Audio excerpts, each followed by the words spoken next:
Bash! Welcome back, everyone, to GNS episode, whatever the fuck. It's me, it's Camille. We're gonna chat shit. We kind of already talked about how our weeks are off camera. But yeah, mate, do you want to talk about this week and how you felt and like whatever? We don't have to. Yeah, of course. So, for those of you who don't know who are listening, I have recently started my enhanced journey with a little bit of testosterone. I might as well just talk about the full four. Well, we're coming up to 5 weeks now. It's been full 4 weeks. Fucking hell, I can't talk. Of testosterone. Now, the first 3 weeks were like actually something out of a fairy tale. I don't know if it was placebo or what the fuck, but like first week, nothing really happened. Maybe a bit of increased libido. Second week, I was taking like silly progressions. My top sets weren't going up as much, but my back offs were going up like 3-4 reps. Third week, exact same, just like venom. I'm talking fucking carnage in the gym, like just so angry, but all directed towards lifting. And like my focus was better. I was able to take sets where I needed to take them, especially in my leg training. I noticed like that pain barrier in my brain kind of went away. I found it enjoyable to train legs for once, which was actually really weird. And just like, so yeah, training performance was fucking beautiful. And then came the fourth week and oh mate, shit just hit the fucking fan. Like unable to fall asleep, but then I would fall asleep and I wouldn't wake up for like 12-13 hours. And then I would wake up, but I had zero want to get out of bed, violently anxious, like questioning, like, oh, I'm fucking throwing away my health for a fucking sport, like questioning all the side effects, like, oh, I'm never gonna be able to have kids just because I did a little bit of tests when I'm 21, like just making the smallest problem turn into the biggest fucking thing. I messaged Jack and I was like, bruv, I can't even take the bins out this week because I'm so anxious because I feel small. Like the thing about like being enhanced is like everything that you have as a bodybuilder, all the characteristics, all the flaws, everything, it just becomes enhanced. So like things like body dysmorphia, that becomes more prevalent when you're on gear, obviously, because you're not only comparing yourself to the natties now, you're also comparing yourself to the fucking IFBB pros. Suddenly I'm fucking 3 weeks into test and I'm like, oh, why do I not look like Jack Eagles? And it's like, obviously it's not healthy and it's just fucking outright stupid. But like, it's just part of the calibration process. So obviously spoke with Jack, kind of told him my symptoms. We got some insulin and also some melatonin, which I've been trying out. Melatonin works a fucking wonder. Oh my God. I cannot recommend it enough if you're enhanced. Jesus Christ. Fucking knocks me out. Like today I wanted the extra sleep because my brother was coming and I was like, I don't want to look like I'm fucking half awake. But like I've been waking up at like 6 a.m. like refreshed, and I'll go to bed at 11. And like it is like such good quality sleep. It is fucking ridiculous. The insulin I haven't had a chance to try out yet, but I'm assuming that's going to help a little bit of my hunger, which is again another thing that I have been struggling with, like absolutely zero hunger signaling. Well, I say that it's a little bit weird. Like I have really weird food cravings, really weird food cravings at weird times. Like yesterday, I got back, I was like, do you know what? I'd fuck up some steak and eggs, and I just had steak and eggs. And like the other day, I just ate a bit of butter. I don't know why, but like just a little bit of butter, and I just started eating. I was like, do you know what? That's fucking lame. Like, just really weird food cravings. But like generally not really hungry. Only eating when I get these cravings, and then when I do get the cravings, I eat something really fucking odd. So like nutrition hasn't been where it needs to be. The only thing that has been where it needs to be is the training. That's like something that I've been holding on to for dear life. I'm like, do you know what? Mental's fucked, fucking food's fucked, sleep's fucked. At least make sure training's not fucked. And like, it's been hard. And because of everything else that's been fucked, I struggle to lock in this week and like just stay focused within the sets. Like, I'll be daydreaming in the middle of my top set on dumbbell incline, for example. I'll be thinking about like, oh, like my right shoulder insertion is worse than my left. Like in the middle of a set, like just dumb shit like that. It seems so stupid when I say it out loud. That's exactly how my brain's just been working this week. So yeah, that's pretty much it. Definitely a bit of a calibration period. It's been gradually getting better over the week. The beginning of the week, I struggled to even get out of bed. But yeah, that's pretty much it. Oof, mate. Mate, it sounds like we need to up your fats because you're literally just craving pure fats. Yeah, just eating straight butter. Might as well fucking and there's steak and avocados as well, man. That's Steak and eggs. Steak and eggs. Yeah, mate. I'll fucking bump your fats up on Monday. Jeez, let's get rid of that crate. Yeah, I don't know. Like it is. I do crave fats. I'll give you that. That's so weird. Going on to being enhanced is a very interesting or going enhanced is a very interesting transition for a lot of people. And like you said, I think it, like when people go like, oh, am I going to lose my hair? Is my voice going to get deeper? What's my sex drive going to do? It's like, well, what was puberty like for yourself, or what was growing up like, or what do you like? Because it just is I guess an exaggerator would probably be better than like enhancer, because it just exaggerates like who you are. If you're a bellend, you're gonna be a fucking horrible person on test. But like, well, if you're a fucking nymphomaniac, then you're gonna be horny as fuck. And like, you know, similar things like if you were gonna go bold, you'll speed that up. If you're anxious, more anxious. For me, like it oscillates between like confidence and anxiety. And that kind of that's like the kind of the biggest side effect that you'll get. But yeah, you do like adjust to that. And I think, like we were talking about before we started, whenever people hear about like, oh, you're going to feel super amazing on cycle or whatever, like that shouldn't really be the case. If you're managing your cycles productively, you shouldn't be feeling like super crazy amped. And people go, oh, why? Like, I want to feel that. And it's like, well, yeah, but you're not going to spend forever on that, and you have to come off. And coming off shouldn't feel like anything. Like a great example is Nath Styles, fucking huge bodybuilder, like 330 pounds off season, ridiculous fucking guy. And like clearly like a competitive bodybuilder, probably using a decent amount of gear. He can come down to, I think it was like just 100 mgs a test, chilling, progressing, vibes, no different. Like that's kind of what we want, is you to have the ability to like scale back and just not notice. And that's how things should be, because going into a health phase or coming off or reducing down or going into a cruise phase shouldn't mean walking into the gym and being like, holy shit, I don't want to be here anymore. But yeah, you also get the most exaggerated effects like when you first expose yourself to it. So yeah, it's an interesting one. Yeah, and I think there's a lot of misinformation going on about gear. I know, frankly, for myself, when I first came to Jack and I was a bit like skeptical, bit open, I was like, okay, yeah, so what are we saying? Like first cycle, 500 tests. And then Jack was like, what? Do 500 tests. He's like, yeah, no, 200 tests, bro. You don't need any more. And like now thinking back at that, the reaction that I've had on 200 or 250 tests, if I had done 500, fucking hell, that would have been violent.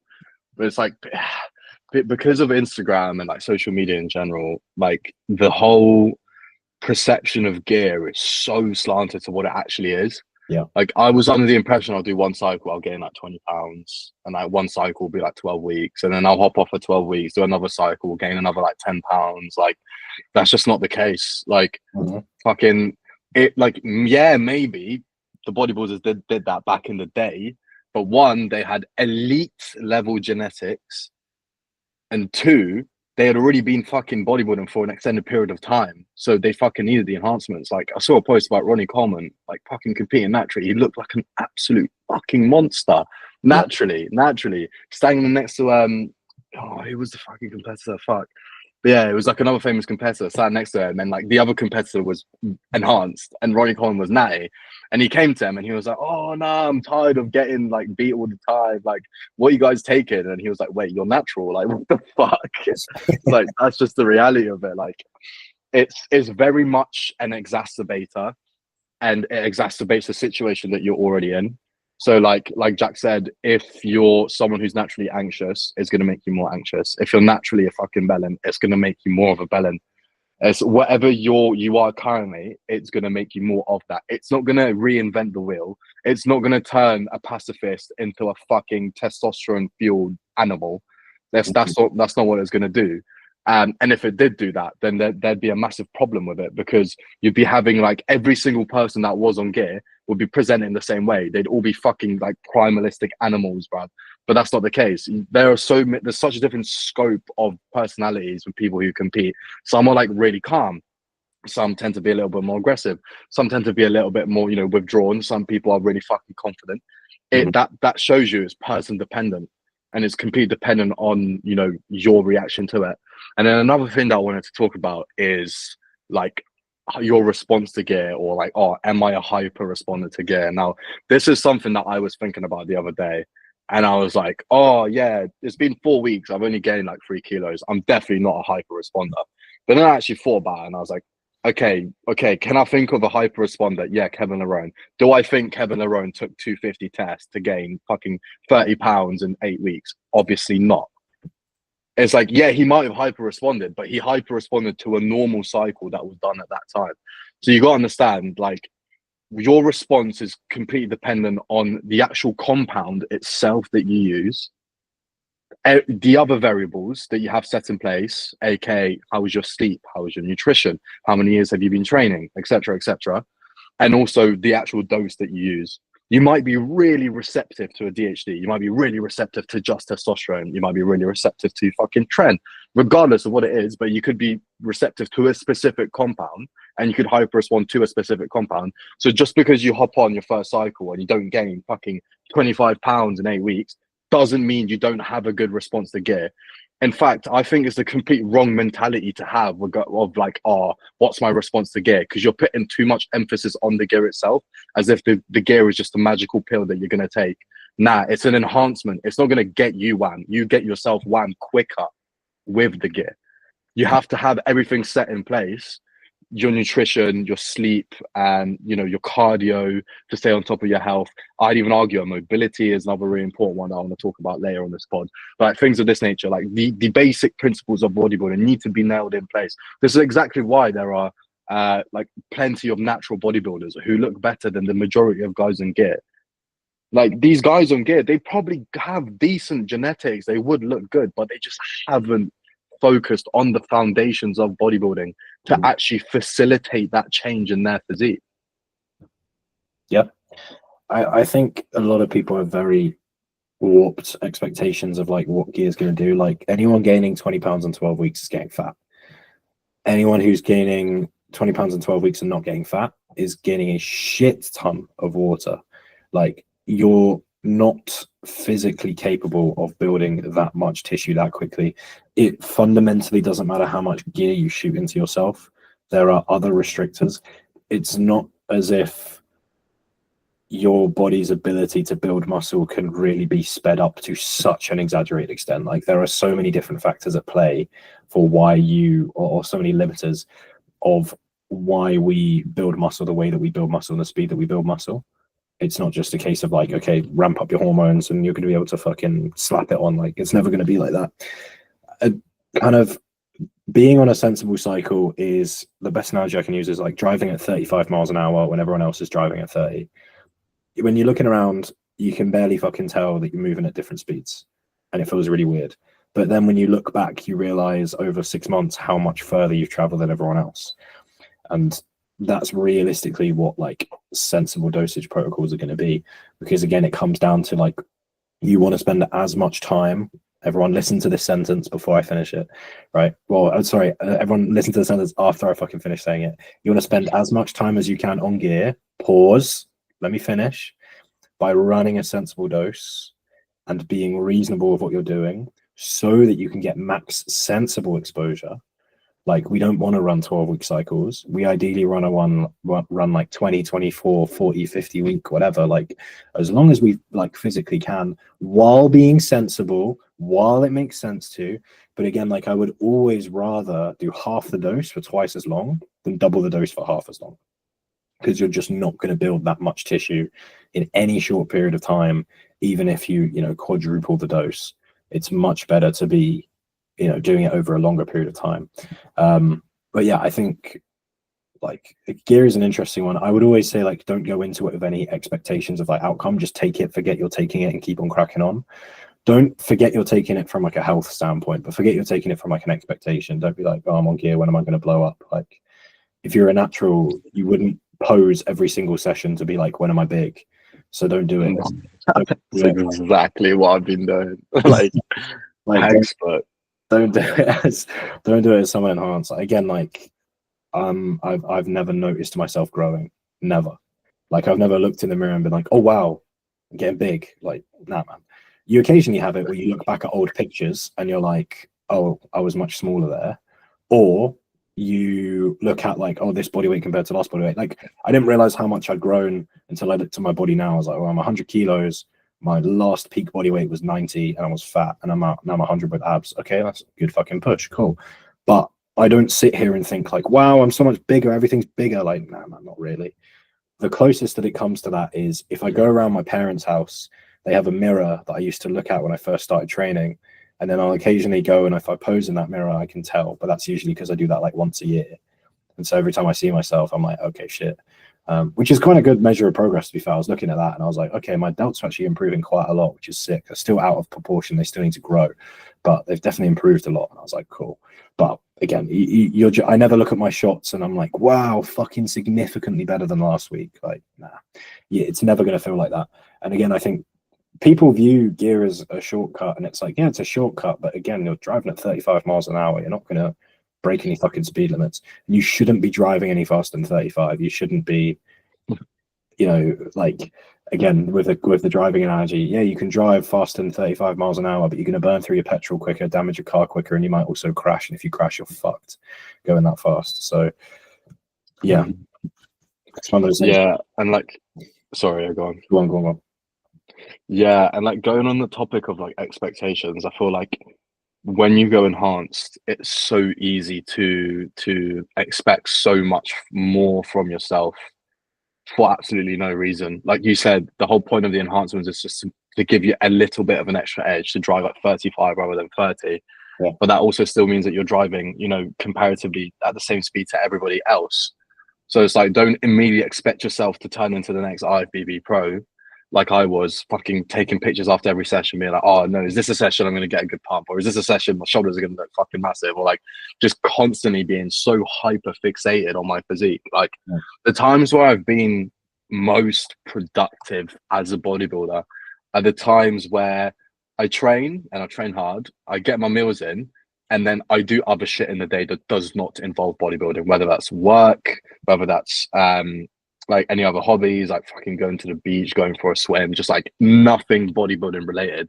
I feel like any time where I hyper fixate on bodybuilding, I can only do it for a short amount of time, i.e. a prep. Right now, I would say I'm quite hyper fixated on bodybuilding purely because I've got an Easter break from uni. I haven't got much work. So I've literally just been training. And like, because it's now 100% of my life, I'm just looking at my physique like 24/7, like walking around the house being like, oh, my arm looks a bit smaller than I thought it would. Like in one random mirror being like, what the fuck? So definitely like your mindset is something that you really need to learn how to manage in terms of bodybuilding. Like the more and more I get into the sport, the more I realize it's so much more mental than it is physical. It's so much more mental. I think the physical aspects of bodybuilding, like how you like the actual doing stuff, like the training and the eating, even the meal prepping, even the cardio, that shit is fucking easy. It's so easy to me. The shit that's difficult is up here. It's like the self-doubt, you know, always comparing yourself to others, even though inherently that's the nature of the sport. The only person you should be comparing yourself to is what you were yesterday or a month ago or a year ago.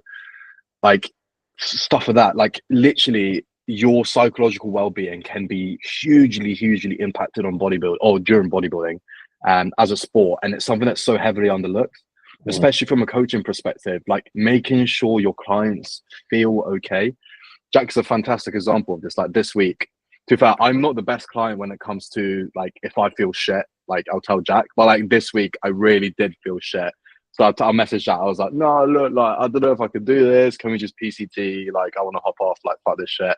Like I'm gay. I had like a bit of a rash after pinning because Smart Camille was pinning with coil oil.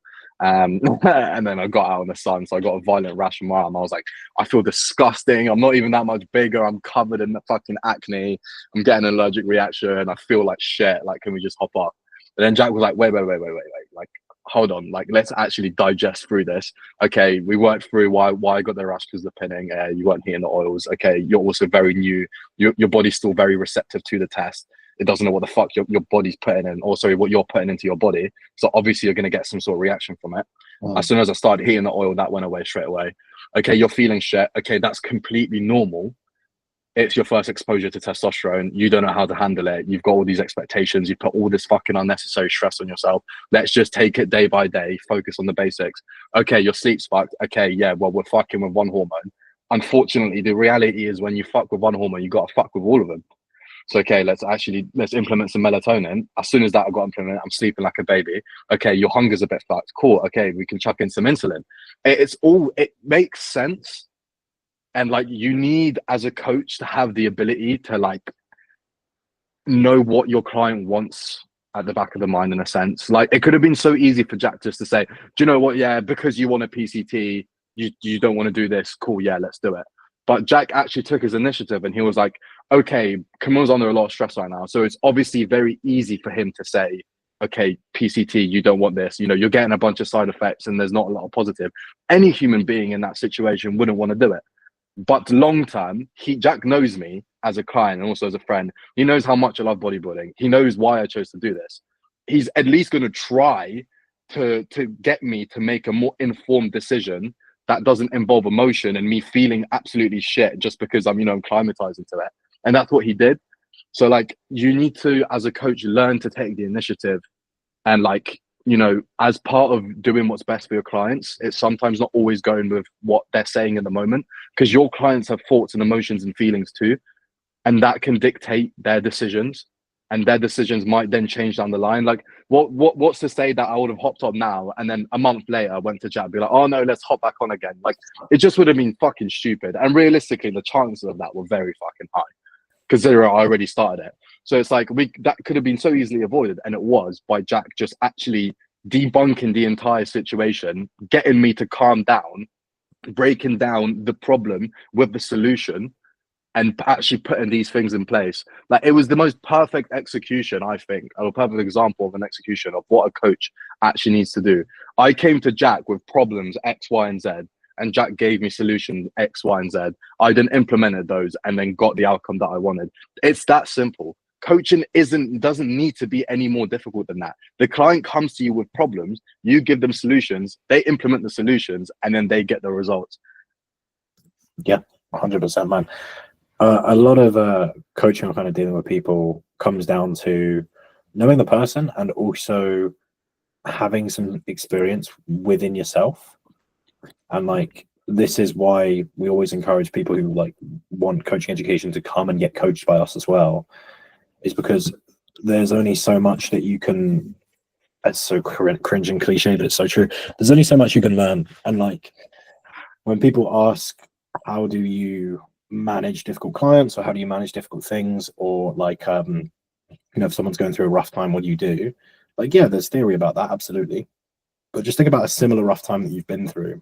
And like, this is why, like, for example, like Camille there, trying enhancements, getting a little bit like side effects, worried about it, whatever. I'll just be like, okay, well, I'll just talk to you about like my experiences and experiences with managing other people here.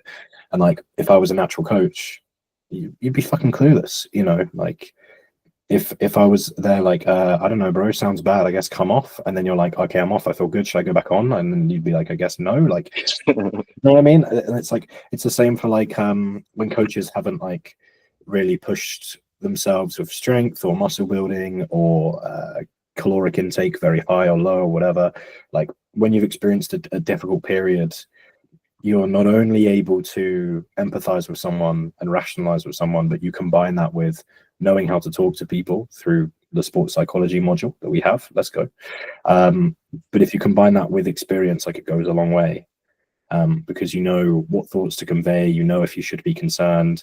And like, this is the thing, it's like, I've got so many people in photo shoots and preps at the minute, and if I didn't have experience in my pre-prep of dieting myself until I basically wanted to die, if I didn't have that experience of like getting very fucking lean, to the point where you do just feel shit constantly, I wouldn't know what to do. I wouldn't know how to talk to these people. I wouldn't know how to rationalize it. I wouldn't know what advice to give. And you'd just be like, yeah, just suck it up, keep going, suck it up, keep going. We're almost there. And it's like, if that's the most peaceful, the most useful advice you can give, that's pretty shit. I think to give some more grounded advice and kind of an example of that, the biggest issue that people face when they diet is they turn it into, they suddenly trap themselves. They don't feel like they're living life anymore. They feel like they're dieting. They'll feel like they've just got a list of chores and things to do, and they start to stress themselves out because they're dieting, and they start to go, I can't do this, can't do this, can't do this.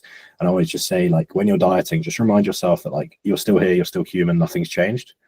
Like, literally nothing has changed. Like, you're still training, you're still doing the same shit, and people will be like, oh, I can't, I'm in prep, I'm in prep, I'm in prep. And it's like, nah, man, you're just you. Like, you're just you. You just got some steps and some cardio to do, and your food is slightly different now than it was before, but that's okay. Your food changes all the time.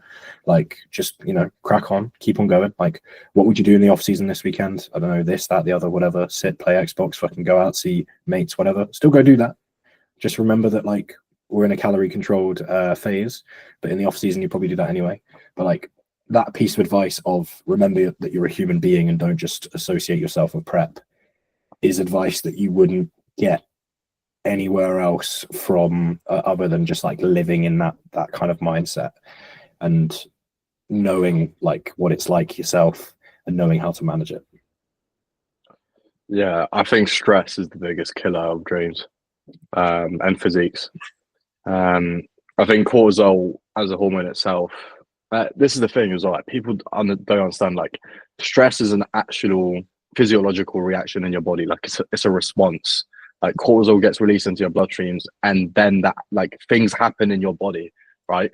So, like, you need to, if you ever have any aspirations of becoming a fantastic bodybuilder, you need to learn to manage your own stress. Some people have it really easy, some people have it really hard. Like I said, the best bodybuilders are the ones that go to the gym, get the meals in, and then do fuck all for the rest of the day. Their mind is somewhere else apart from bodybuilding. Unfortunately, that's not the case for either of us. You know, we've got businesses, we've got aspirations apart from bodybuilding, but that's just something that you need to learn to work around. And, like, I'll give Jack as an example. Like, you know, Jack will work Monday to Fridays, like, pretty much non-stop. But, like, the weekends, he'll make himself more difficult to access simply because he needs that fucking time to himself, to spend it with the missus, to actually have his downtime. Otherwise, he's not able to work hard enough. Like, you got to split your time up between, you know, your businesses or, like, your general work life and bodybuilding together rather than separately. I used to view bodybuilding as a hobby, and it is in a sense, to an extent, but I don't think is much more of a hobby now, more so than a commitment. I think it's more of a commitment for me personally. A hobby is something that I can pick up and, you know, stop at any point. Bodybuilding, I can't exactly pick it up and stop at some point. Like, I can't exactly just not train for the next 2 months. I mean, I can, but that's going to be pretty fucking counterproductive if I hadn't have stopped for those 2 months. Do you know what I'm trying to say? Like, it's much more of a commitment. So you need to actually view it like that in terms of your time management, and also the fact that as it's a commitment, it's going to provide more stress than if it was a hobby. You know, like, hobbies are meant to take away stress, but commitments will give you stress. Like, albeit, you know, bodybuilding isn't that much of a stress, but when we're compounding and when we have other things in life that are stressing you out, you know, personal things, you know, I don't know, your missus having a baby, fucking, I'll give it a pretty odd example, but, like, that's a pretty big fucking stress, right? You see a lot of bodybuilders posting about it, like, oh yeah, the missus having a baby, I'm going to take time off the gym. Oh yeah, no fucking shit, you're going to take time off the gym. You know, it's like, life has to take place. Like, if bodybuilding was the only thing that you ever did ever, you'd be stressed 24/7, and, like, you would have no life. You wouldn't enjoy your life outside of the gym. Yeah, you'd be really fucking wham, but do you have any friends? Do you have family? Do you have children? Do you have any, like, social connections? Like, do you do anything interesting? Like, you have this one physique, but do you go anywhere? Like, do people see you and think, oh fuck, he's wham? No, because you're sat in your fucking cave eating 6 meals a day and training for 3 hours. Like, you still have to have a life set in place. And I think having that life to ground you in a sport that is so infatuating and, like, just sucks you in and can spit you out if you don't have your head screwed on, it's really fucking priority, man. Like, if there's one takeaway that I want everyone to take from this fucking episode, it's, like, to manage your stress effectively. Every single person will have different ways of doing it. Every single person, you know, has their own ways of doing downtime. Like, for example, I myself, I like watching anime. I'm a little fucking anime geek. Like if I'm really stressed, I'll just be like, cool, headphones, lie on the bed, phone, throw it out the fucking window, put some anime on, fucking drink some like fucking fizzy orangeade or some shit. Like it depends if I'm on bulk or a cart. Jack, you didn't hear that. But like that to me is just fucking relax. Like, you know, people might like enjoy going to the pub. And this is like another thing is like I have a client who's cutting, right? And he's like, oh yeah, no, we're getting into that portion of the cut now where it's getting a bit serious. Does that mean I'm not gonna be able to go to the pub? I'm like, wait. Okay, let's actually think about this now. Like, what are the detriments of you going to the pub? Okay, we're going to bump up calories. It's going to be, you know, not conducive of the cut. It's going to potentially increase the duration that we have to cut for, and it's not going to get you the results that you want as quick. Okay, are you aware of that? Have I made that clear to the client? Okay, you can go to the pub, but it's going to make your results longer. You're okay with that? Fine. Okay, but what are the benefits of you going to the pub? Okay, if I don't go to the pub, then I'm really fucking stressed. Because I'm stressed, I'm not able to meal prep properly or I'm not training properly. Okay, well, that's actually an even greater detriment to your physique development than you not going to the pub. So a big thing that me and Jack talk about is just making what's the word? When you come to a conclusion. What's the word? Oh, it's a really specific word, but it's the top of my tongue, but I can't think of it. But it's like when you come to a common conclusion. So it's like instead of being like, oh, I'm gonna have, you know, 6 pints like I usually have, you know, I'm not telling you not to go to a pub, but have 3 instead. Or instead of having, you know, if you have like 2 spirits with like mixer, that's like change it to 0 sugar and you're saving yourself like fucking half the calories. Like just come to like conclusions that you're both happy with. That's still going to get them to the goals, but still allows them to have the positive benefits of going to the pub. Because yes, ladies and gentlemen, there are positive benefits of going to the pub. Like, believe it or not, like the psychological aspect, like I've been saying for the past 10 minutes, is so fucking important. And if that person can't de-stress, or the pub is the only place they can de-stress at, then that has a huge fucking benefit in terms of their physique development. Yeah. Did you mean the word compromise? Compromise. It just came to me. Fuck. Yeah, exactly, man. I think, you know, the biggest thing, like really coaching or training or whatever, is stress management. Like you said, like my main hours are like Monday to Friday, and then Saturday and Sunday, I'm here for like, you know, I'll respond to people on WhatsApp. I don't do check-ins. I try not to book calls, but I'll take like emergency messages. Like everyone can drop me a little like alarm emoji and drop me a message. I will reply to people as best as I can. Usually it's like an hour or so delay, maybe slightly longer, rather than me being like on my phone all the time, just so I can like spend some time with family, etc. So I'll still check my phone regularly.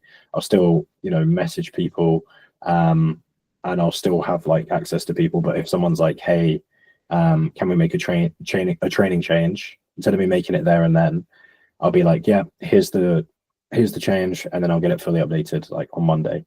Because even just that small difference of not having calls, not having check-ins, and not instantly changing things that don't need to instantly be changed, that goes a long way for myself in terms of like relaxing. You know, in the week, I'm not going to be like, yeah, bro, let me like change your sheets in the next 24 hours. Like, no, I'll get it sorted there and then. Same with form feedback. I won't give it on a Saturday or a Sunday. I'll wait until Monday. But it does make a hell of a lot of a difference in terms of like relaxation, and you do need that. And particularly as well, like a lot of my clients know that like Saturday and Sunday are slower days for me. So if there's not anything urgent, they just won't message me, which is nice as well. So yeah, like you said, managing that stress, kind of finding a way to make things work is always good. But yeah, I mean, it just comes down to like looking at what stresses you and where that comes from, and what you can kind of do to make things as easy as possible in yourself. Like, for example, I change up my meal frequency based on kind of what I find easiest. So like at the minute, 4 meals is working pretty well. Same with training, training wise, 4 meals and one, what's it called? One like mobility day seems to work pretty well for me as well. So I'm going to kind of stick to that. Really? Yeah. Oh, talk me through that. That sounds fucking interesting. Well, my mobility day. Well, yeah. How come you've got a program then? Just because every weekend my missus will go to the Pure Gym, and okay, yeah. And so on that, I will literally just go and like do some stretching and mobility. It's not pre-programmed or anything. I literally just go in and do what I feel. It's kind of nice. It's kind of relaxing, especially because usually like on a Saturday or Sunday will go at like 9 or 10 p.m. because that's when suits her. So it'll be like a pre-bed session for me. So she trains and that like makes her tired, then she'll go and sleep. And I'll literally just do like stretching and listen to a podcast. It's proper nice. But yeah, like even small things like that, just like managing your training load, cardio load, steps, etc., etc., etc., is much, much nicer, and it's needed. Like, yeah, sure, there are times where I'd like to train 5 times a week. Like this morning, I kind of really wanted to train. I was feeling it. But like it's sometimes best to have a little bit held back and focus on other priorities so that you can, come back and do it more long term. Like I'd rather train 4 days a week more long term than occasionally do 5. But equally, it's that balance of like coaching and life as well, because my workload would be almost impossible to get through if I did 5 days a week of training. I don't think I could fucking do it. But yeah. Yeah, I think now touching on topic of mobility, because that's something that I wanted to talk about earlier. Like, it is such like a dark horse in terms of variables. I think your mobility, people don't realize how important your mobility is. Like you can, if you fucking release muscles that are really tight and you pose a bit better, you can make yourself look like 10, 15, maybe even, I'd go as drastically as saying 20% bigger. Just from like a mobility and posing standpoint. Like you staying on top of your mobility is fucking crucial, and it's something that I'm coming to terms of now. I've just decided I recently bought a fucking yoga mat. Oh, you can't see it. Yeah, I recently bought a fucking yoga mat. I was like, if I just leave this next to my desk, then every morning I'm just gonna wake up and do like 10, 15 minutes of stretching. And it's like general locomotion for a bodybuilder day to day is fucked. Like we can all accept that. A normal human being has no issues walking around, fitting into areas, tying their shoelaces, etc., etc. When you're carrying 40 fucking 50 kilos of additional tissue, contractile tissue on your fucking frame, general locomotion becomes difficult. Now, when staying active during the day is such an important part to being fucking healthy. Staying on top of general locomotion is also really fucking healthy. Like I, as a bodybuilder, I want to be nice and big and wham and fucking have huge delts and striated quads and shit. But like, if I can't like keep up with my mates when they're walking down the fucking road, or if like my mates, like let's say we go to the beach and they jump on a rock and I'm like fucking like holding on by both hands, like trying to climb on this little rock, like what the fuck? Like your ability to just move like a human being is so fucking important. So like that's one of the main things. Another thing is like your posing ability. So like, are you actually able to activate the muscles? Are you able to get in the positions that you need to get in for your posing? AKA, for example, a really good one is like releasing your lats, your teres, your subscap. Are you able to externally rotate your shoulders from your poses? Are you able to posteriorize your pelvis or anteriorize, depending on how you're trying to pose from the rear? For example, things of that nature. Really fucking important, but so underlooked. Like if you go to a posing coach, like most good posing coaches will give you mobility drills specific for your physique. If that doesn't tell you how important fucking mobility is, I don't know what does. And like, yeah. And like I said, and like from a pain perspective, so like a lot of bodybuilders like after training will stretch, and like people say, "Fuck no, don't stretch after stretching. It's just gonna increase your DOMs, whatever." But like for example, like I have to stretch my quads after I train legs, otherwise I cannot walk. Like I actually look like a spastic because I'm waddling. Like I remember I went to the shops. I trained legs on Wednesday, and I went to the shops after, and I was waddling around. Like I looked like I shat my pants because my adductors were so pumped. They were fucking rubbing across each other. I was chafing violently. I couldn't straighten or I couldn't like bend my legs because my quads were so pumped. So I was like just fucking stomping around like this. It's like you got to take practicality as well into account when you're fucking worrying about these things. Like please, like just worry about your general health. Just stretch, even if it is a couple times a week. I'm not telling you to stretch every fucking day. It's horrible. I hate stretching. Yeah. That's why I do it first thing in the morning, because I wake up and it's like there is not one thing I'd rather fucking do than stretch, and that's exactly why I'm gonna do it, because that makes me feel like the rest of my day is pissed. But like you don't have to be that fucking horrible to yourself. Like just pick a couple days a week where you do a bit of mobility drills.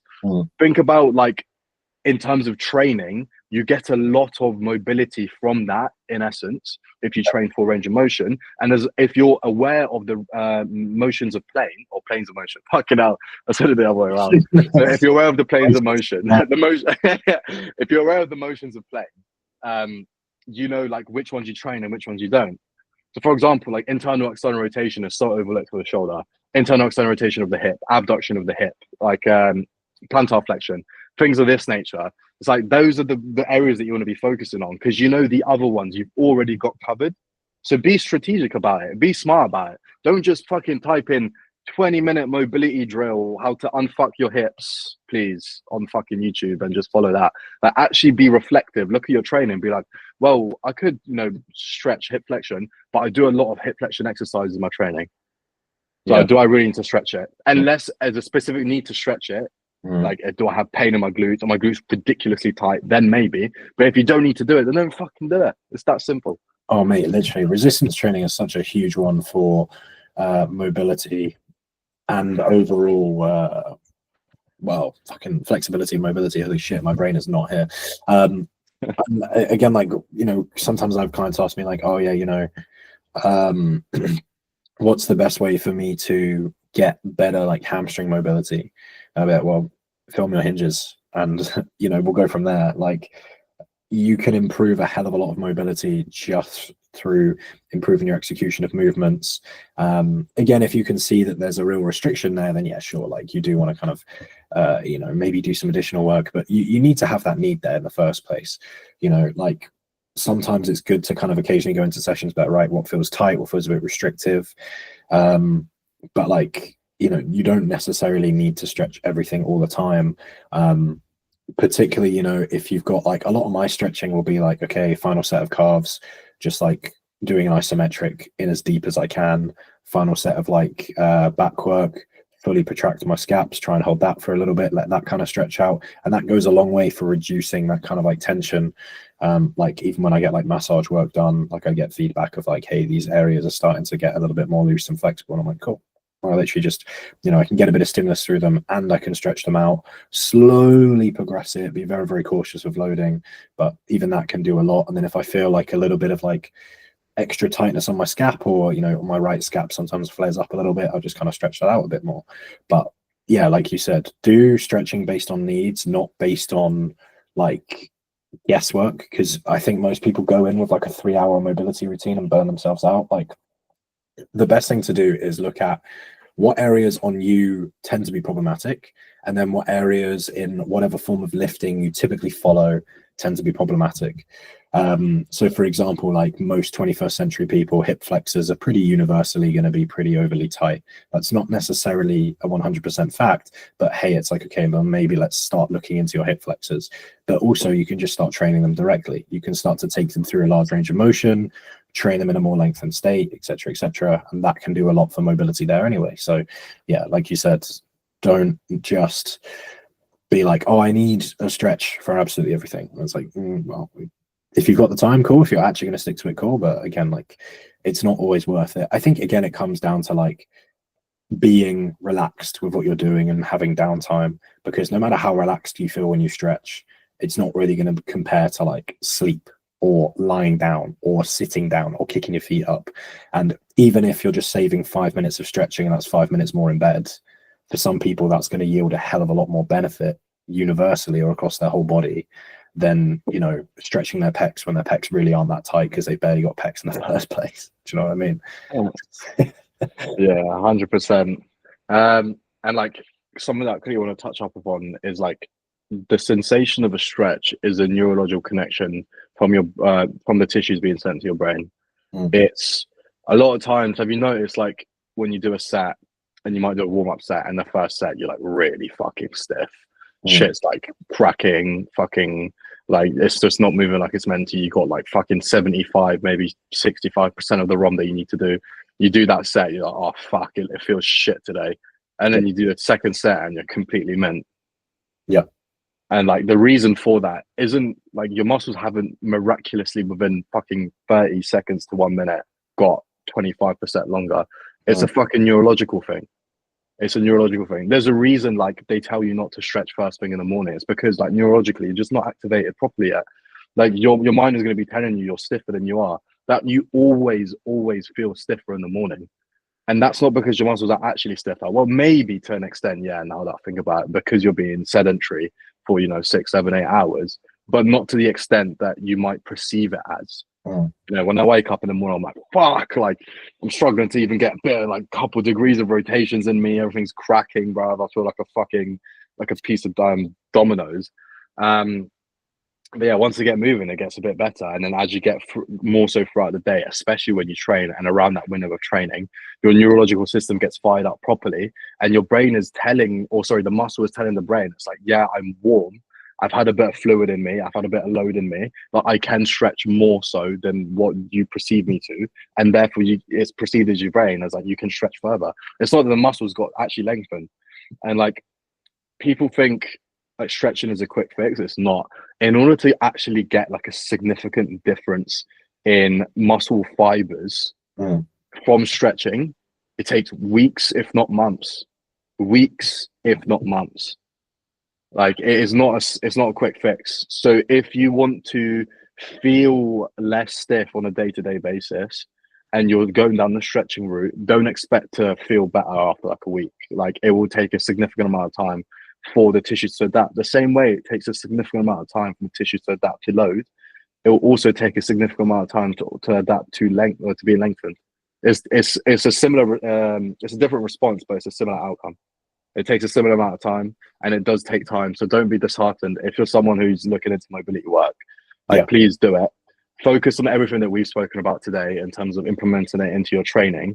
That's going to be the most crucial aspect. And then anything that you need additional top ups on, or like Jack said, if there's any specific areas of the body that tend to be more problematic for you, you can focus on that. And that will give you much more of a benefit than doing a fucking 30-minute mobility drill every morning for everything. Because not everything needs to get stretched. It's such like an unrealistic expectation. It's like I've had some people in the academy text me being like, oh, like my client struggles with mobility, so I just send them this. And it's like a 25-minute fucking mobility drill of like just full body or like the hips or something like that. And I'm like, okay, cool. But like, have you actually analyzed what specific planes they feel stiff in? Yeah. Is there any specific muscles or any specific joints, etc.? It's like, don't just blanket it because it's not fucking convenient. I know if I went to someone, oh yeah, I got stiff hips, and they were like, yeah, do this 30-minute full body mobility drill. I look at them and be like, ain't nobody got fucking time for that. Yeah. You know what I mean? Like you got to be practical. You think of yourself as the client. It's like, if I gave myself this, would I fucking do it? Am I justifying it enough? I'm like, okay, well, you could do this and it might give you a bit more of a benefit, but do this instead. Like justify everything. Yeah, exactly, man. The way that I would view stretching is literally identical to resistance training. If you can't get all of the volume in, why are you setting yourself that much volume anyway? And equally, focus on getting in a certain amount of volume. You wouldn't go to